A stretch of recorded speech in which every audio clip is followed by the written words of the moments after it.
League of Legends hot takes. Franchising is actively killing the esports scene. Barrier of entry for any team is too high to enter, and viewers can watch the same teams dominate a few times before they get bored of it.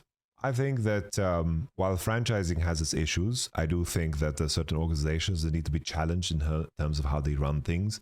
I think that not only players should be replaceable, I do think organizations should be replaceable.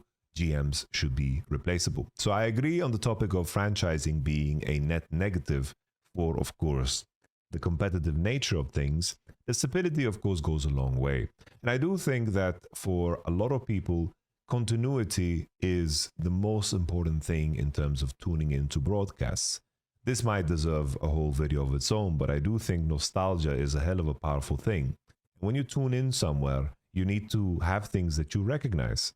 I think that when teams get exchanged and teams are moving on and players moving on, talent move on, you kind of want to be rooted and bound to something, because keep in mind, League of Legends also changes a shit ton.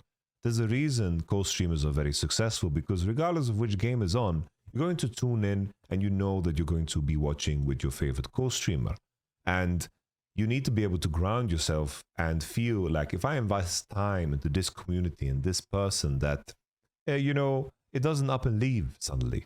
And I think that's the main issue of what LTA is suffering with and dealing with, is that TSM, COG, all the legacy orgs are gone.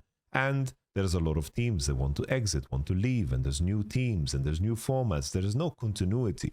You tune into LCS and it feels like you need to learn everything anew, and your investment of time is not honored. It's kind of like Game of Thrones.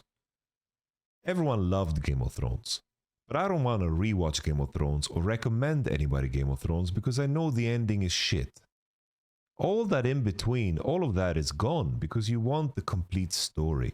You want to feel like, if I invest time into this, it's worth my while. I'm going to be able to talk about it with my friends. I'm going to be able to put it aside and come back to it and still enjoy it.